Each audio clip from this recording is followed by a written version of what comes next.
Right, hello everyone. I wanted to hop on and give you a video review here for your first exam. If you need to pause this video to go get the exam review, that's fine. It's in the file section of Canvas, Exam 1 Prep. I'm going to be working off of that page there, walking through the objectives and just trying to expand on them a little bit and give you a little heads up on things to expect, problem areas that people have, things of that nature. So we start off with the first with know your symbols. There'll be a handful of questions about the symbols. Always make sure to tell people on this, know your symbols quickly. The exam time frame is going to be tight for some of you. If you're spending a minute, 2 minutes trying to remember, if sigma is the population standard deviation or the sample standard deviation, you're going to run out of time. You need that time for other questions. You need to know some of these things relatively quick. I expect you to know the symbols well. That's the foundation of this course. Think of the symbols as your basic vocabulary. If you were to take a course in another language, you were to take a Spanish course, French course, whatever it may be, some of the things that are basic, the teacher would expect you to know really quick. And the symbols are those things. Those are questions I expect you to know those symbols. You just have to search the list of them, find the right one, click it, and move on. It shouldn't take you very long. Save your time for other questions. Number two, differentiate a sample from a census population. Remember that a census is the collection of all data from a population, and a sample is a subset of that.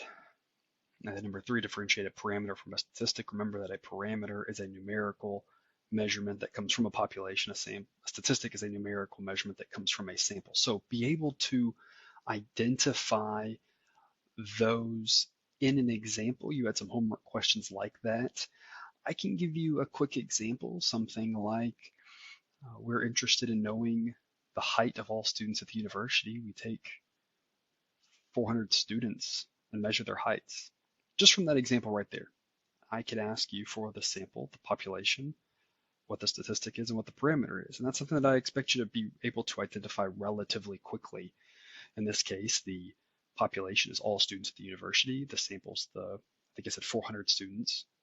The parameter would be the height of all the students, and the statistic would be the height of the 400 students, probably the average height, we'll say.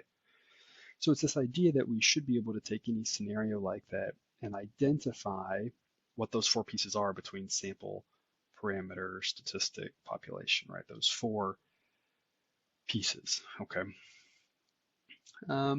Differentiate quantitative from qualitative data. Remember, all data can be broken down into quantitative or qualitative data. Remember that qualitative data is data that is either words or it's numbers that are used just for labeling purposes. They're not numbers that we do math with. Quantitative data is data that we do math with. You can subtract them, you can divide them, and the answer makes sense. So again, think about zip codes are numbers, but they're qualitative because if you subtract the zip codes, you get nothing that means anything. If you divide the zip codes, you get nothing that means anything. Heights, quantitative, because when you subtract them, it's how much taller someone is. That has a meaning. If someone's 5'6" and someone's 5'2", say, oh, the one person's 4 inches taller, that actually means something. So you can do math with that, hence it's quantitative data. And then all quantitative data can be broken down into discrete or continuous. Remember, you can't be both, you can't be neither. In any one of these situations, you're talking about bullet points 4 and 5. Discrete data has gaps, continuous data doesn't. Another way we've talked about trying to remember that is that discrete data, I know what the next one up is. So if I say there are 11 people in the room, someone else comes in, how many people are there? 12. I know what the next number is. There's a clear gap to that next number. I know what it is. Temperature, if I was to take you would take your own temperature and it read 98.4 degrees. You say you got a little bit warmer. What would your temperature be? I don't know, right? 98.41, 98.42, 98.45, 98.401, 98.4001, right? There's no clear next number. And so that's continuous data. There is no gap there that jumps me to what that next number is. Number six, very important, be able to identify the different types of biases that we talk about. We will talk about the sampling methods as well. So again, make sure you can identify between stratified and cluster. Remember, stratified is when we take some from all of the groups. Clusters when we take all of the subjects, the individuals from some of the groups, right? So make sure you can differentiate between those two. But the biases are the really important one that I want to focus on. You've seen multiple questions on these, especially brought these up in the worksheets. We're going to continue to bring those up for our next two exams. They're going to be embedded in problems. And so it's really important that you can identify those right now. Your life's pretty simple because the question's going to be pretty straightforward. Here's a scenario. What kind of bias would you have? So I'm calling it out, but I want you to be really good with it now, because later on it's going to be embedded in a problem where you have to do all sorts of other things. And so I need it to be good now. You understand it so that when you see it later, you're like, yeah, I know what this is. I know what I'm looking for, and it's not going to throw you off. So just make sure you figure that out today. It'll make your life later a lot easier when you think about making sure you know what those biases are. Again, you have sampling bias, where we did not get a good sample. It's not representative of the population. Certain key demographics or key types of people are left out. You have response bias. My responses aren't good. They lied. They didn't understand the question. They were misled. The questions were ordered in a way to lead them. Something with the responses aren't good for one reason or another. And non-response bias, and that is I just got a really small subset of people responding. And in those cases, we don't necessarily think we are getting good data, because if we're only getting 5 or 10% of the responses, we don't know if we're getting a really representative and accurate picture of what the population actually thinks. Number 7, differentiate right and left skewness. Remember, right skewness is a longer right tail, left skewness, longer left tail. From symmetric, how the mean, median, mode are differentiated. Remember, in symmetric, the mean, median, mode are all the same thing. That's come up as we talked about the normal distribution. Remember, in left and right skewness, we should be able to identify where on the picture those 3 values be. Remember, mode is the peak. Mode's the most common, and that's a frequency chart when we draw the picture out, right? The peak is frequency. So the mode's the highest one. It's the one that happens the most often.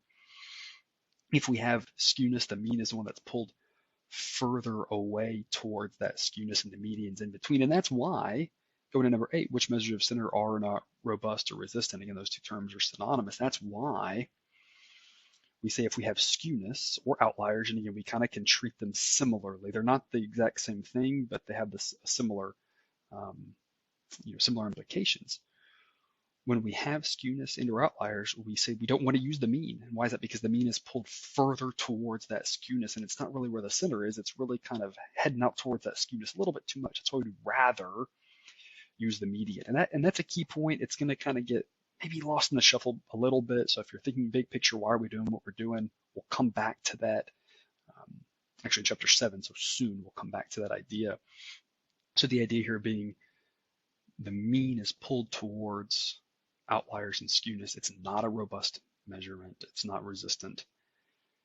Those outliers, that skewness really affects, so we'd rather use the mean. That's why when you see things like income or property values, these things that are very right skewed, we typically use the median and not the mean. Number 9, find the mean, median, mode, range, standard deviation, variance of a data set with no more than 10 observations. So it'll be a small data set that you'll be working with.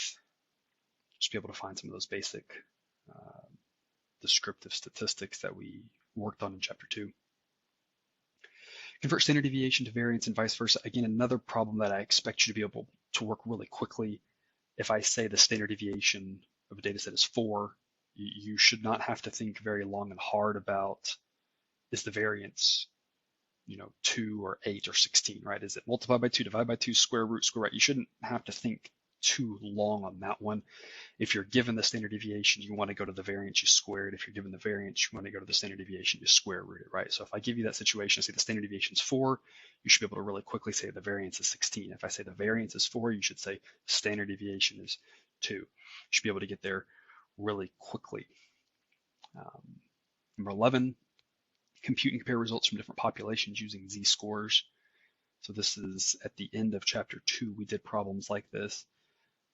Remember, why do we use z-scores to compare? This is slightly different than the z-scores that we do in chapter 6. They're both standardizing. Key idea here, a little foreshadowing to that. Key idea, we talked about this in the lecture videos, but I just want to make sure we're on the same page here.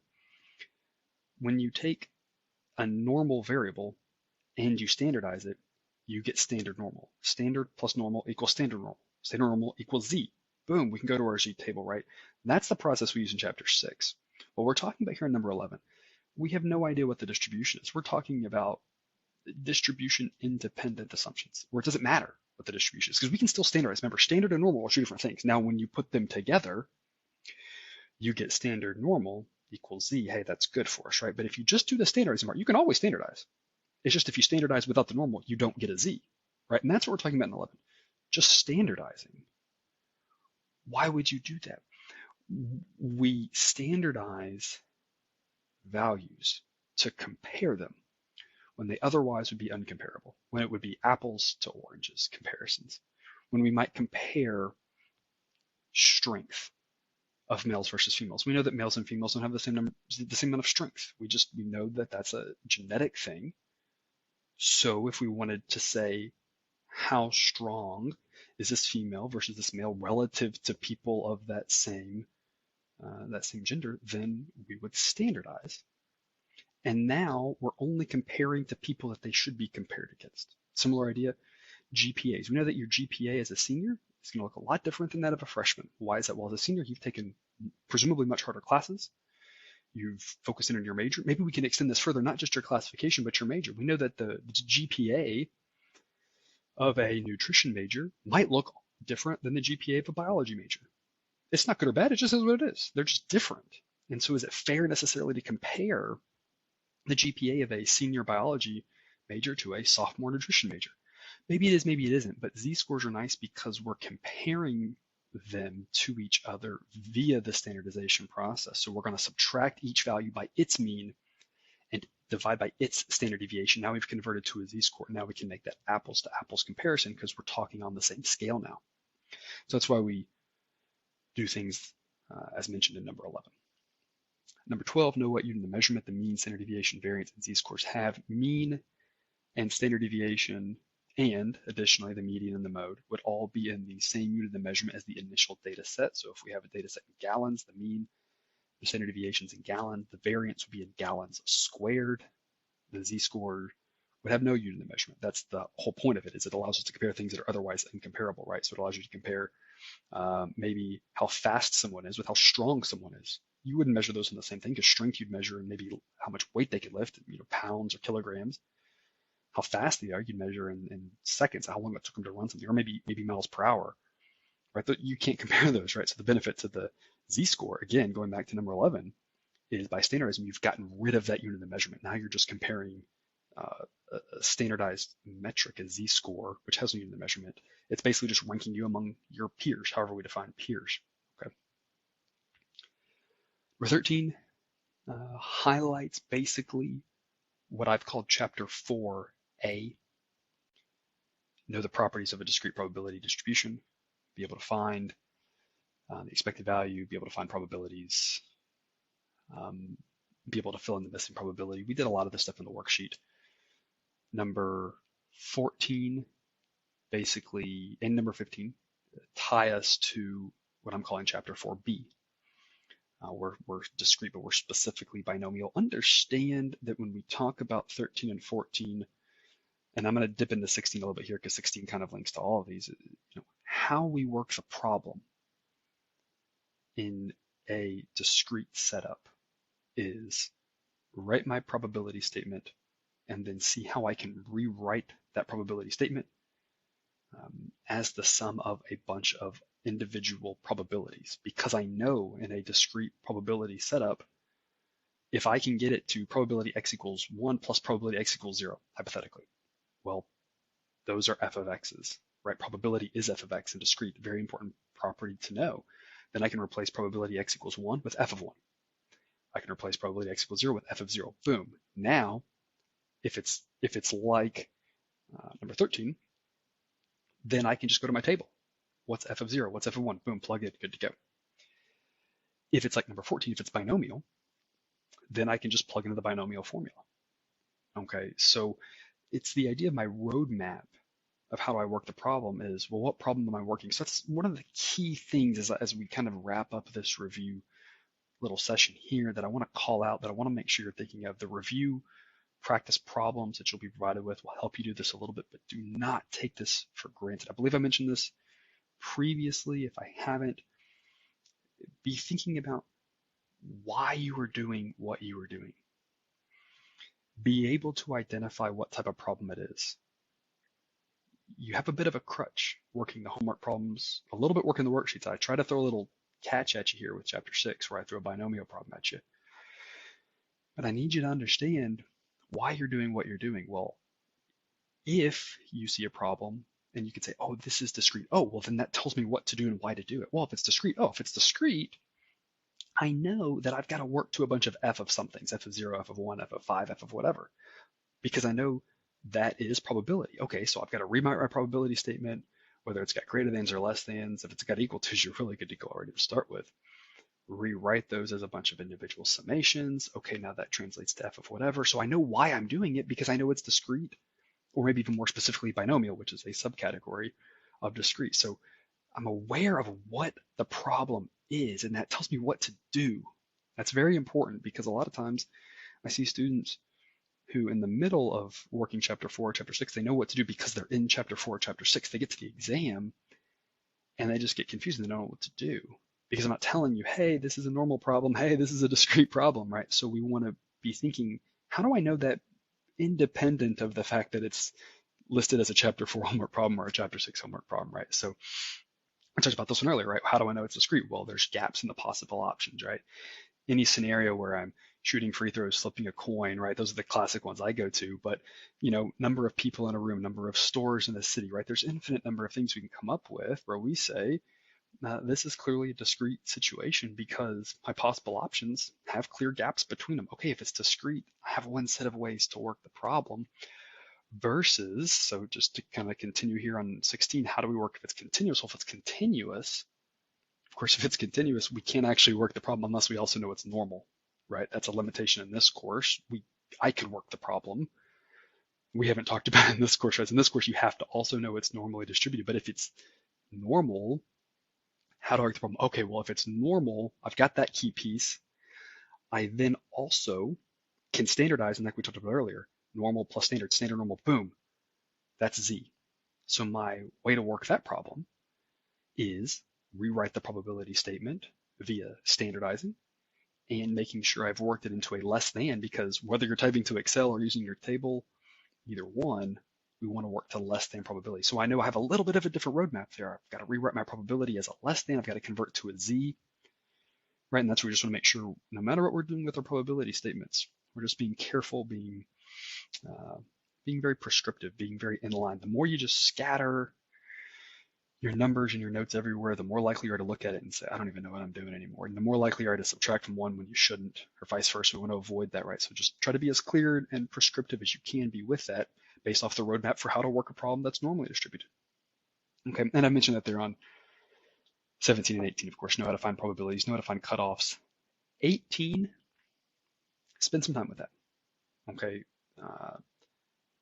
it's about a 3/4, 1/4 split. I find that about 3/4 of students struggle more with 18 than 17. So odds are that's you. Make sure we know if I have a Z-score and I'm looking for a probability, I go to my table, that's outside in. If I have a cutoff percentage, but I'm looking for the cutoff value, so I know if it's a percentile question or whether it's a question, maybe I don't use the word percentile, but I'm asking for a percentile, right? If I say, what's the value that separates the top 20%? That's the 80th percentile. It's a percentile question, right? Make sure you can link those in here. If I say, what's the median? That's a percentile question. Right now, that one's a little bit easier because if it's normal, the median, the mode, and the mean are all the same thing, right? But a median is a percentile question too, because a median is half the values are above it, half are below. It's a percentile question, right? That's a cutoff. What's the cutoff value question? If I have one of those, I go area to the left inside the table. That tells me the cutoff on the outside of the table, right? So just make sure you can keep those straight, right? If you're in Excel, it's using a different function, right? If I am looking for a probability, I use norm.dist. If I'm looking for a cutoff, I think it's norm.inv, and maybe it's flip-flop. I get them kind of crisscrossed. That's the beauty of Excel, right? Is you start typing something in, and it all corrects for you. So just make sure you're aware of the differences there between 17 and 18 and how to work those. And then to come back to 15, since I kind of walked right through that one, right? How do we know if something's binomial? Very, very important. Again, this is like the bias question. Be able to identify it now. Number one, because it'll tell you how to work the problem. It'll tell you here's my roadmap for working the probabilities. It'll tell you, hey, mean, boom, n times p, variance, boom, n times p times q, standard deviation, square root n times p times q, right? It'll give you that information. But further, right, it will help you down the line because that's going to also be embedded into a lot of our problems starting right up in chapter 7, right? In chapter 7, chapter 8, chapter 9, we're going to be dealing with a lot of, is this truly binomial? So be able to identify those, just, get these tattooed on the arm, right? Not permanently, right? Temporarily, we want to make sure that we understand that if we have a fixed number of trials, if those trials are independent, if there's only 2 possible options, those options cannot happen at the same time, and the probability of success stays constant from trial to trial. Those are the things you're looking for. You can kind of count those as 3 or 4 or 5 different characteristics depending on if you use ands or clauses or different things like that, right? But those are the ideas. However, if you want to loop 2 of them together and say that's actually 1, sometimes I do that in the notes. I've seen that before. It's not pivotal, right? What's pivotal is you have all the information, right?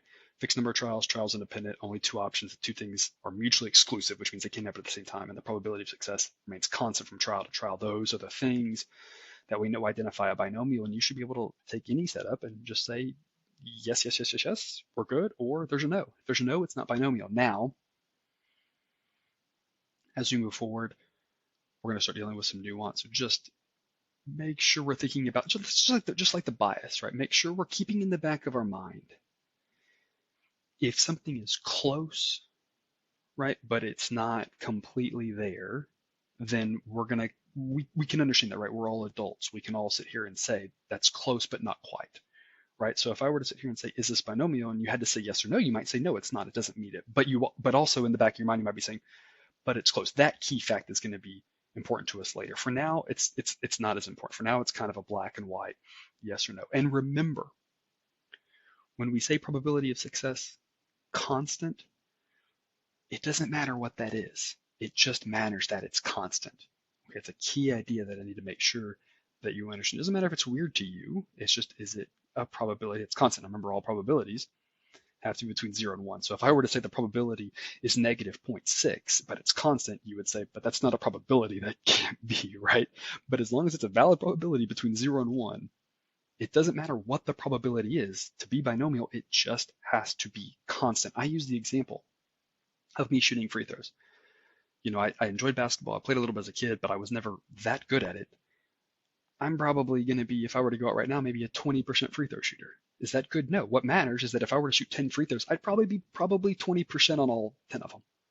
I wouldn't change from that. And Steph Curry might be 90%. So it doesn't really matter that he's 90%, I'm 20. What matters is that he's 90%, he's probably 95%, but that's irrelevant. He's going to be the same on all his 10 free throws, and I'm going to be the same on all my 10. So it's still a binomial process for each one of us. So don't get caught up in if it's a weird probability, if it's large, if it's small. Just make sure you're caught up on, is it the same the first time, the second time, the third time, all the way until the end. Okay. So that wraps us up with this. The last thing that I want to mention as you're studying for this exam, last 2 things. Number 1, spend more time on the concepts than you realize. Students often focus on practice problems. I get it. A practice problem's nice because you can work through something and you have I've completed it, I'm done, I got it right, check, move on. I get it. That's a nice mental feeling. Concepts are harder to study. I'm hoping you've made note cards, hoping you've written down definitions and done some color coding. I'm hoping you've got a friend in the course. You can quiz, whether it's via text or FaceTime or roommate or whatever it may be. Right? But it's harder to study those because you don't have that same satisfaction of, I did the problem, I worked it, I got it right. Okay, but you need to focus more on the concepts than you think you do. The test is about 50-50 between concepts and workout questions. And I say that because it's a lot of questions. It's 40 individual questions. Now some of those are grouped into multiple, 3 questions, and 1 problem. So I'm counting that, that's 3 questions, right? So it's not 40 individual stem of problems, right? It's 30-ish problems, somewhere in that ballpark, and some of them have multiple parts. I'm saying there's 40 different things you have to answer. Sorry if that wasn't clear. There's 40 different things you have to answer in an 80-minute time window because this is an 80-minute course. So you have 80 minutes. To ask you all the things that I want to ask you, it's easier to just ask you some conceptual questions. Because if you don't know some of the basic concepts, I know you don't know how to work the problem out.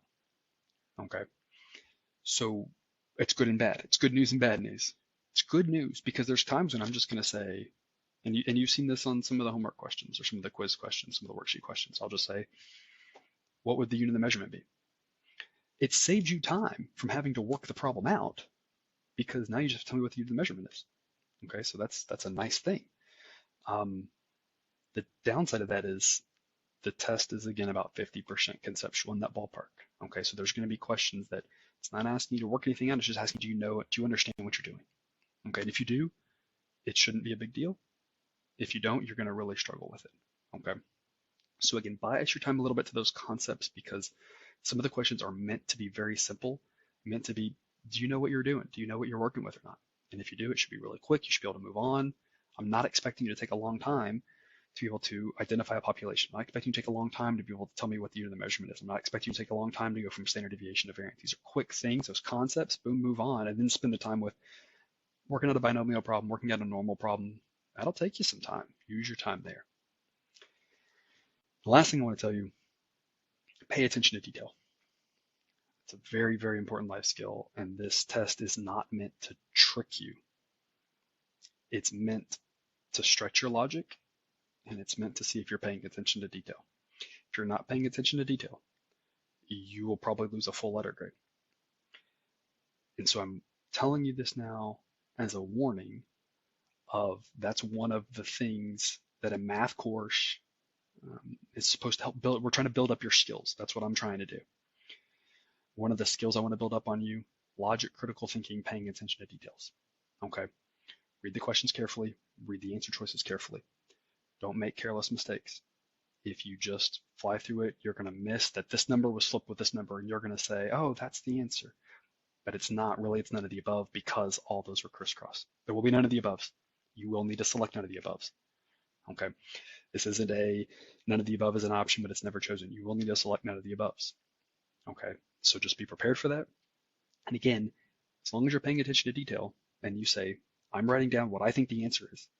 It's listed, check it. It's not listed, pick none of the above. And then you can move forward. But if you just kind of say, oh, I think it kind of looks like this, that's an answer choice, boom, you're going to get some of those right, you're going to get some of those wrong. Okay. And again, it's not meant to trick you. I'm not trying to trap you. I'm just trying to see, are you paying attention to what you're doing?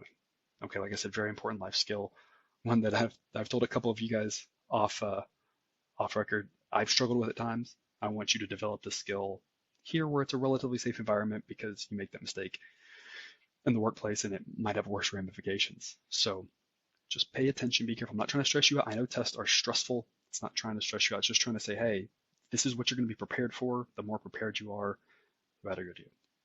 So that's all I have for you on this review. Best of luck. We'll see you on the other side.